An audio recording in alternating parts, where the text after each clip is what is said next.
Hi, my name is Udi Prakash. I'm from Chanakya National University and presently I'm an intern at DT. Let's click. In this video, we'll be talking about a particular case that is named Malabika Bhattacharya versus Internals Complaint Committee, Vivekanand College and others. In this question, the biggest question that was answered was, does the POSH Act allow for sexual harassment complaints against the same gender? POSH Act is the Sexual Harassment of Women at Workplace Prevention, Prohibition and Redressal Act 2013, which came under the linings of the Vishaka case that gives us the provisions to deal with sexual harassment cases against women in the workplace. Now, in this particular case was decided on November 27, 2020.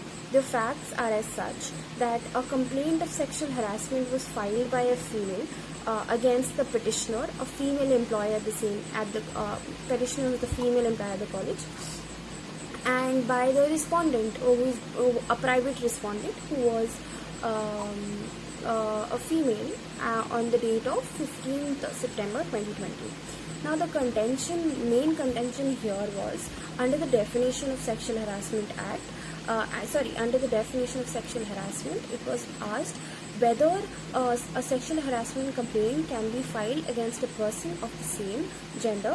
Secondly, in the respondent in that case was an outsider, so whether the college's internal committee should be taking the trial for this particular case. And thirdly, that the alleged acts which were not in the purview of sexual harassment under the POSH Act. Now, it was argued by the Internals Complaint Committee that under the definition of UGC, under the definition of respondent under UGC, there is a broad enough meaning of that definition, which includes people of all the gender, and implicitly meaning that every complaint can be made against a male or a female, any person, disregarding their gender in the particular case. Now, further, Section 2, subsection N of the POSH Act also does not indicate a specific gender, and therefore the complaint was sustainable. The judgment of the High Court was held that there is nothing in Section 9 of the POSH Act, 2013 Act, which has been referred to as Section 2, subsection M, to preclude a same gender complaint under the POSH Act. It was recognized in this case that India has been working in a direction of modernization, and due to the dynamic change in the society, we also have to take in consideration the cases, such cases where complaints are against a same gender person, and especially in the light of same-sex sexual intercourse has been legalized by the court. Now that these things are officially publicly recognized, these things that were initially a taboo and now something that is supposed to be accepted by the society, so the legal system also will have to start working in a direction where it can acknowledge such cases, and further let these cases be decided and not be precluded and restricted by any kind of provisions which are archaic and not suitable for the status quo.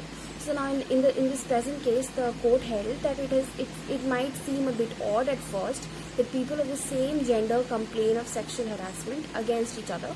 It is not improbable, particularly in the context of the dynamic mode in which the Indian society is adopting currently, even debating the issue as to whether same-sex marriage may be legalized.